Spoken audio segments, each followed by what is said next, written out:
Yo, what's poppin' YouTube? We are back again with another episode of We Got That Smoke with none other than Minister Louis Farrakhan. Sit back, get your mind right, and ENJOY. And radio to call you nigga and talk about you like a dog from your own money. Are you listening to me? Now, listen carefully.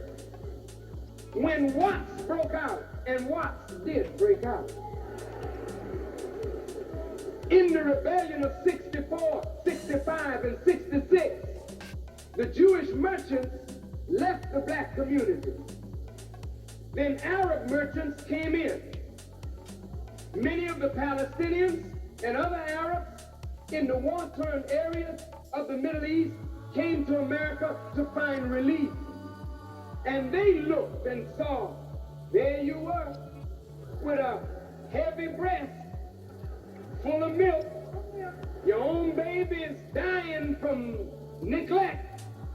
So they came and you were good mammy. And now I have to say this. Many of you, my Arab brothers and sisters, many of you are Muslims. You set up stores in my people's community. And you sell them pork and wine and whiskey and mistreat them. I don't want you to think because I'm a Muslim that I'm not going to come after you in your foolishness in the black community. I don't want you to think that. I am your brother, but I am not going to let any man suck the blood of the black community and disrespect the black community and get away with it. Let me tell you, brothers and sisters, it is wise that you learn from those who went before you. And now the Koreans are there. And now the Vietnamese are there. People that just came yesterday into America, sucking from your fat breast, growing economically strong.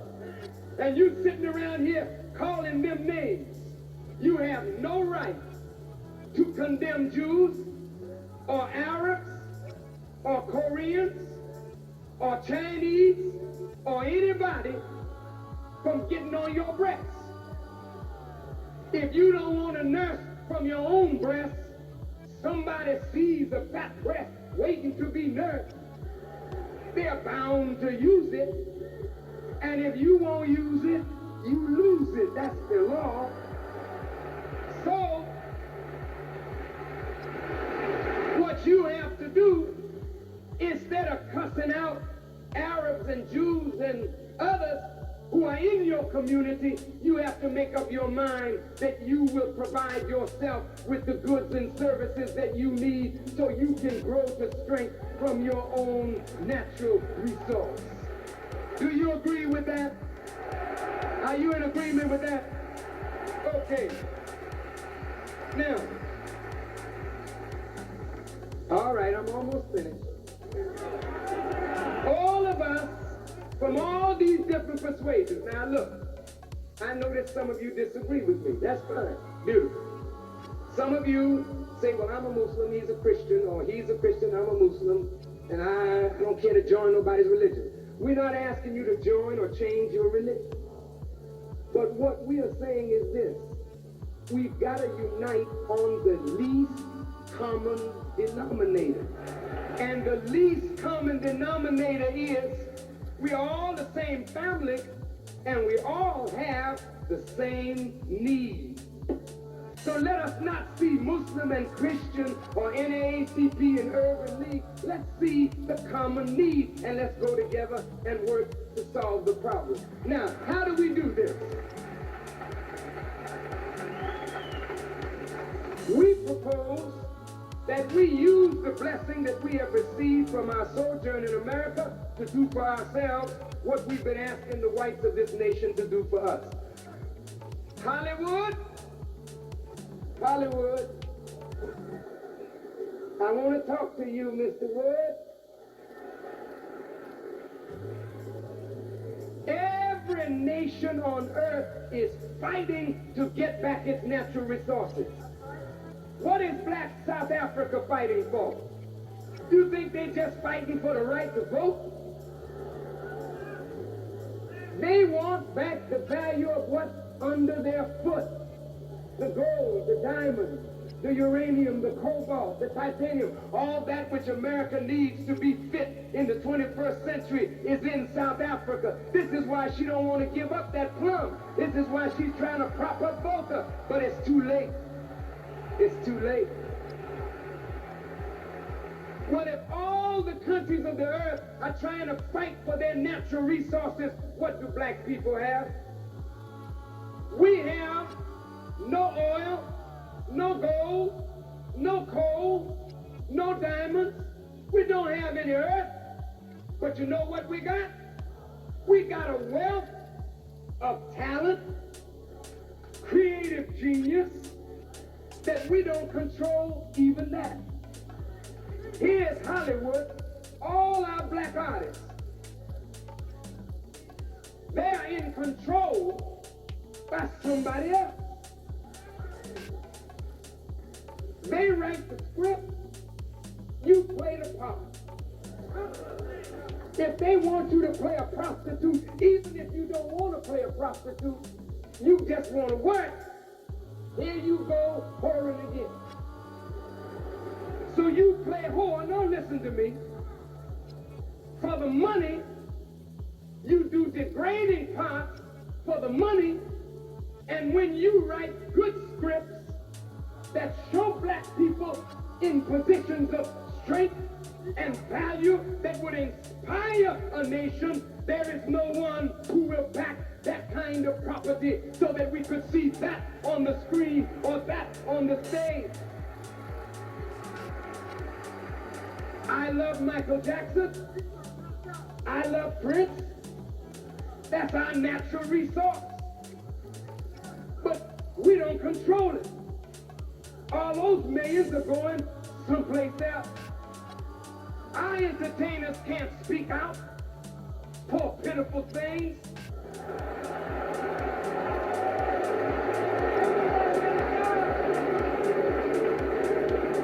I would be with you, Farrakhan, but I might lose my gig. I got a soapbox part coming up on a soapbox opera.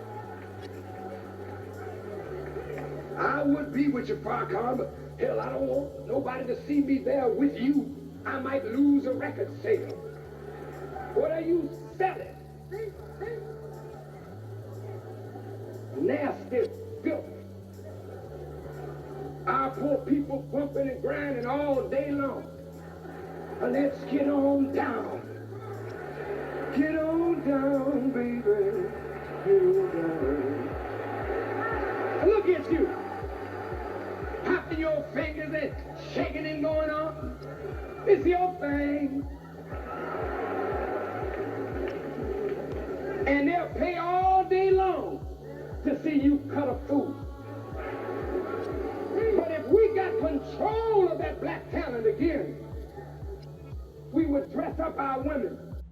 We're sick of you all making whores out of our women and damn stud horses out of our men, that all our men can do is get in some damn room and grunt, and all our women can do is spread their legs for some beast to give them all kind of disease. We're tired of that foolishness. Don't know what to read? You can start here.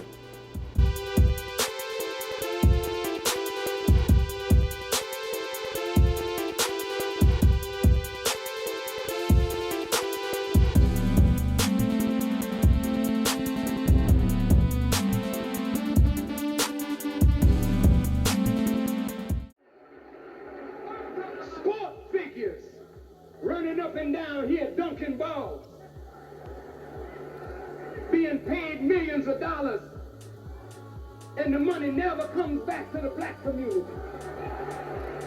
Sport figures, big football players, knocking down tanks.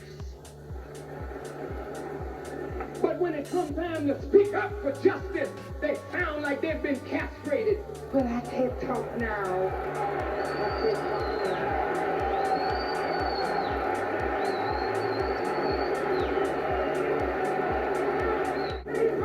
We gotta get control control of our own wealth.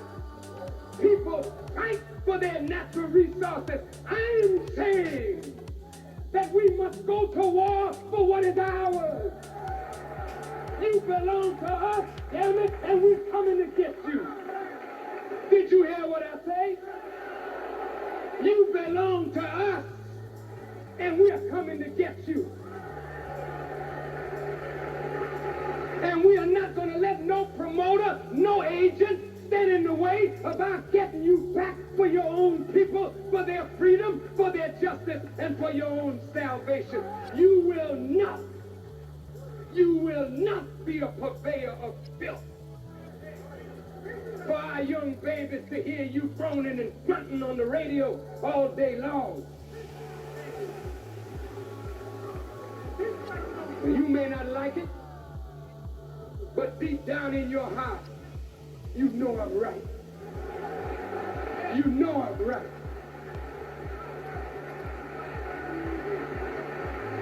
You got a God-given talent, and you're using it in a corrupt way.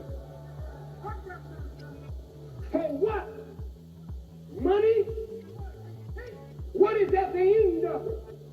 You got money, and now they come to you. The minute you got money, they come with the white lady. What is the white lady? What is the white lady? Isn't that what they call coke? Most of you Hollywood people are so damn coked up.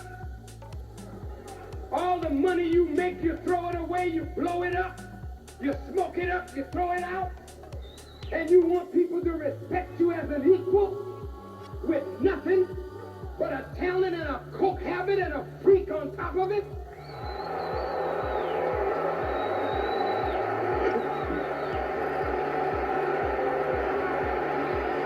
No.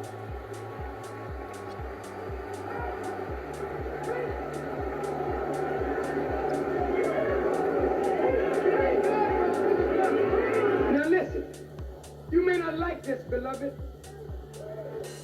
but I love you. I will go into hell with a gasoline jacket on to get you. Because I know your power potential, but you will never realize it. Coked up, reefered up, heroined up, peeled up, because you are too cowardly to face the reality of what life is. Life is real, and it can never be changed with dope. It can only be changed with organized effort. You don't control nothing but the talent, not the production, not the distribution, nothing. You are a slave, a dressed up Brooks Brothers alligator shoe wearing, diamond ring wearing slave.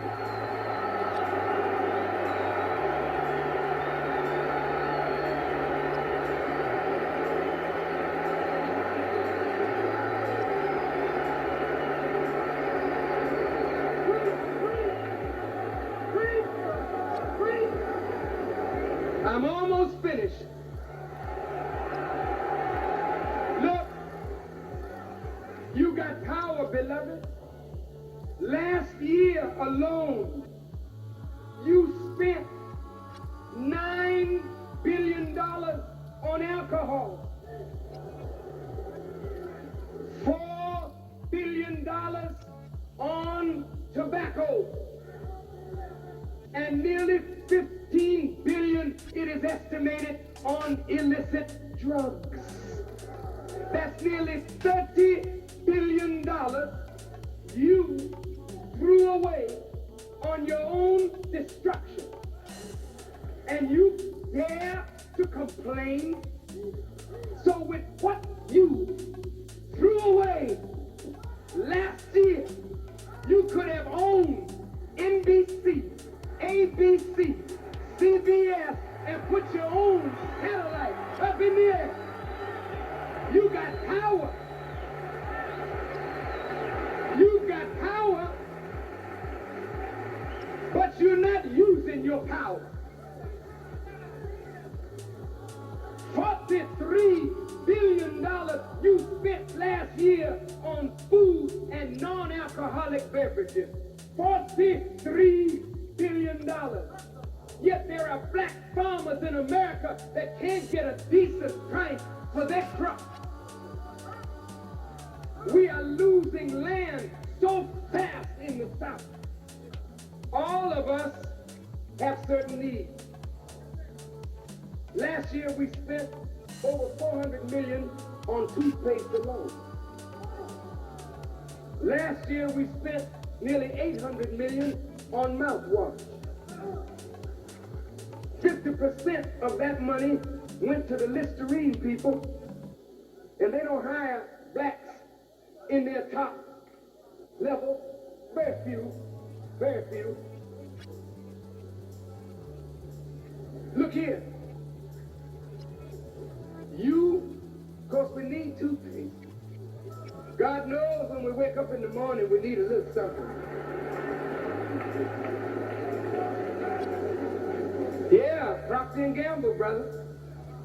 That's a big gamble, brother. And every time we gamble with it, we lose, don't we, brother?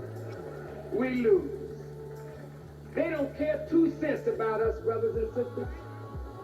So what we propose is, since we all need certain things, toothpaste, mouthwash, deodorant, liquid soap, liquid detergent.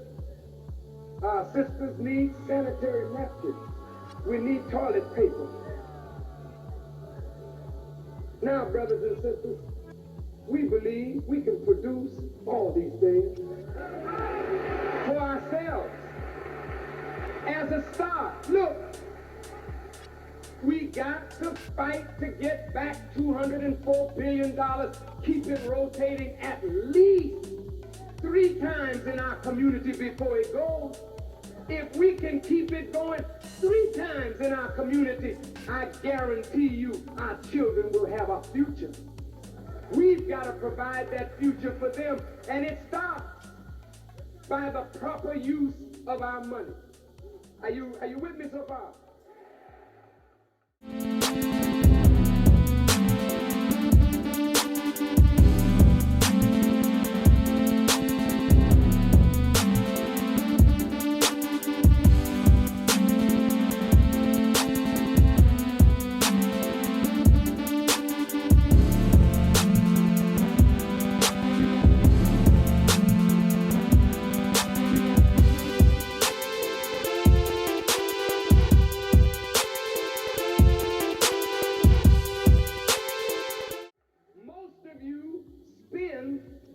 Beyond your means.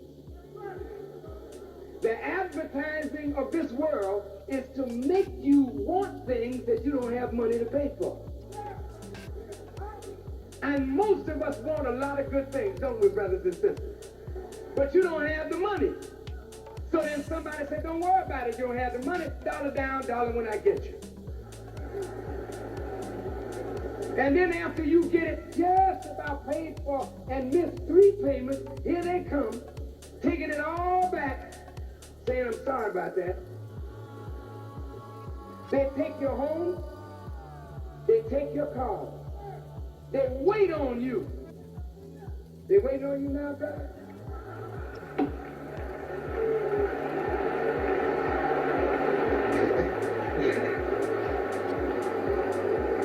Look here, brother knows what I'm talking about. I had me a little Cadillac during bad times. I had a little Seville. And I was in hard times and I got 3 months behind.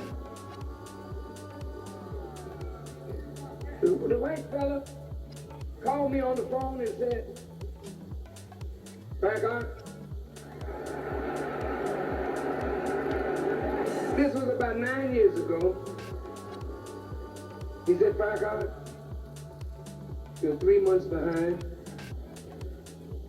and either you bring the money or we're coming to get the car. Now, I was into the 3rd year in my payment. I wasn't as civilized then as I am now.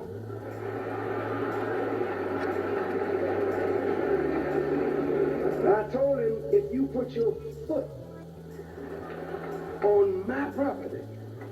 To get that car, I'll fill your behind with so much lead. I said, you're not gonna get rich from my condition. I'm not a thief. I will pay you your money. I'm not running from you, but I don't have it now. And you're not coming to get my car.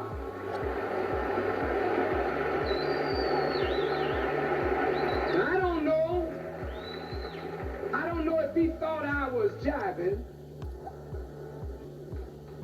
but if I didn't kill him, I would have put the gun on him and poured gasoline on the car and burn it up in his face.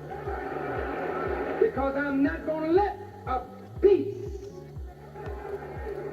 who lies in wait for the poor to get an evil circumstance come and profit from my misery. So he didn't come. He did not come. He did not come. And I'm kind of glad he did not come, lest I would not be here tonight talking to you. I would be talking to you from a Birmingham jail or somewhere. But they force us into criminal action because they know they don't like us.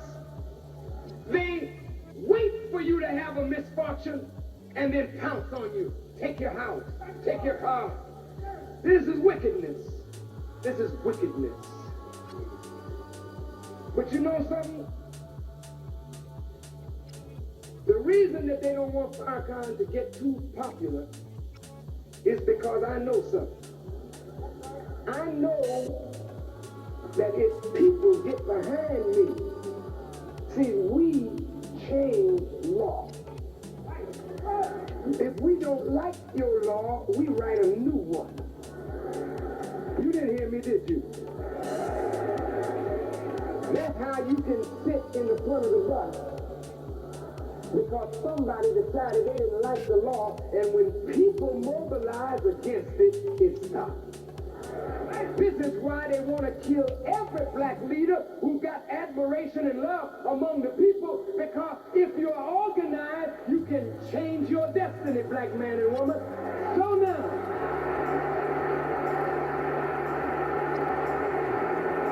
here's what we propose. We propose that by the first quarter of 1986, we will have a line of products on the market. Yes, sir. You will have Power toothpaste. I can see you now. Getting up in the morning, and your wife looks at you and says, "Baby, you got power, and you really need power."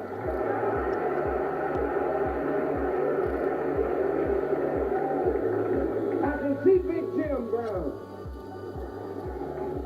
I can see Big Jim after a hard day's workout. I can see Jim saying,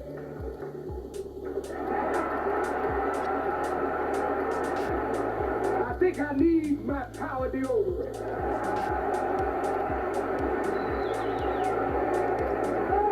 I can see black people taking pride in what they themselves produce.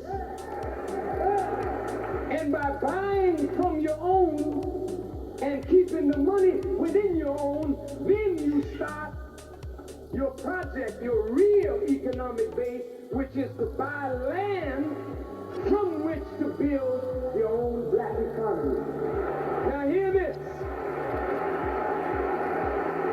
Within 3 years' time, we believe we could have a $1 billion corporate entity. In the Midwest, the farmers are selling their land. We should move in and buy up the land that the farmers don't want to farm, with the Indian permission, of course. Buy the land up and begin to produce our own food needs, our own clothing needs. Look, we just got to manufacture. You can do it, we will do it. Do you know why? Look, I want y'all to stop all this movement around in here. I don't care what you're getting set up for. See, when you move like this, you make people think you're getting tired of the lecture and they get restless. So if you're going to move from the back where you going.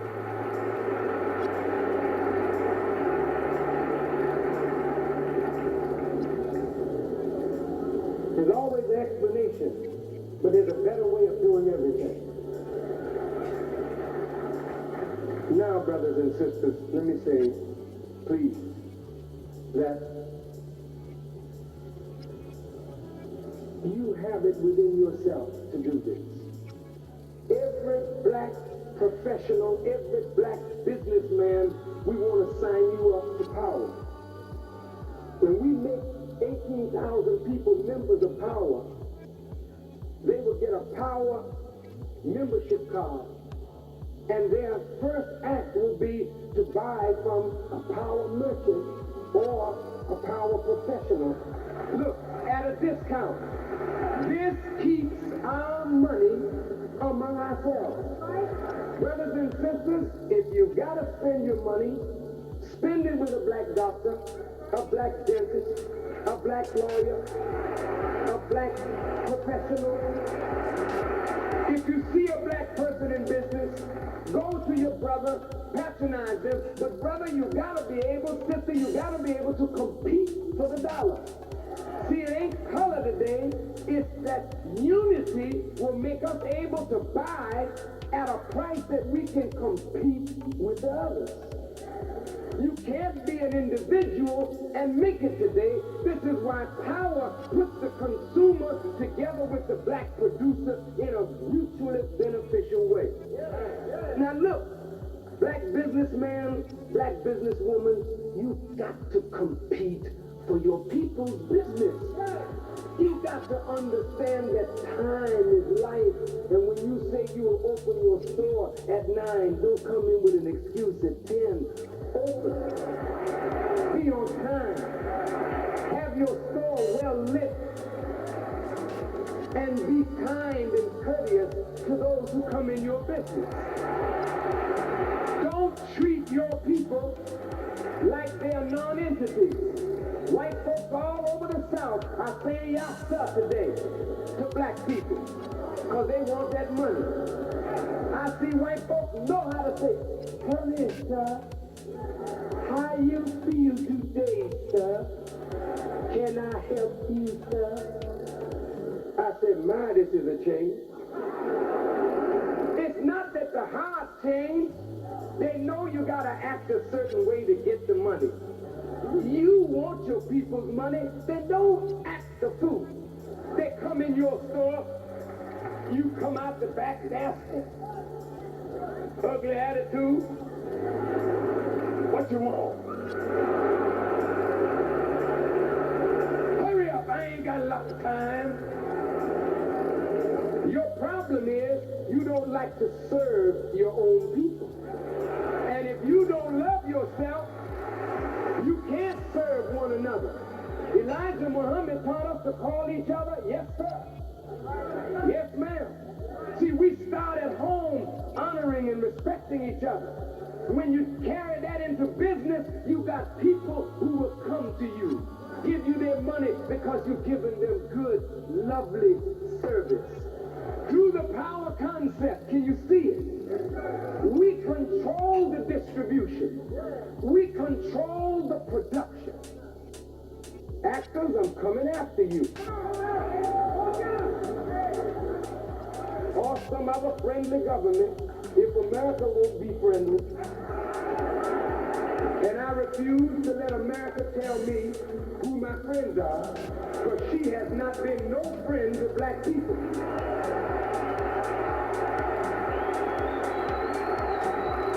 Yeah?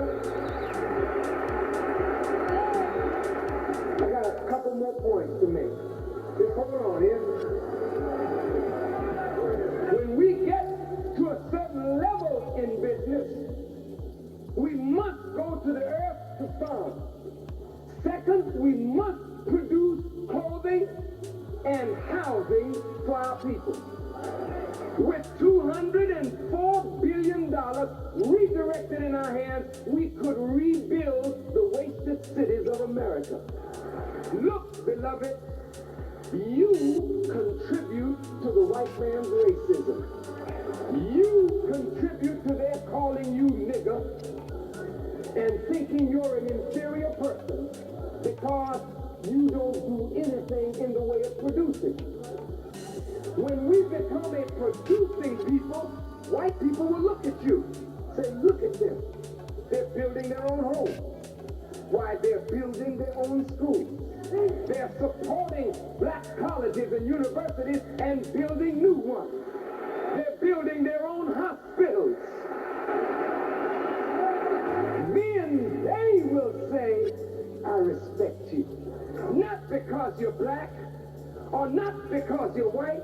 I respect you because you've earned respect by being a self-respecting, self-producing nation of people.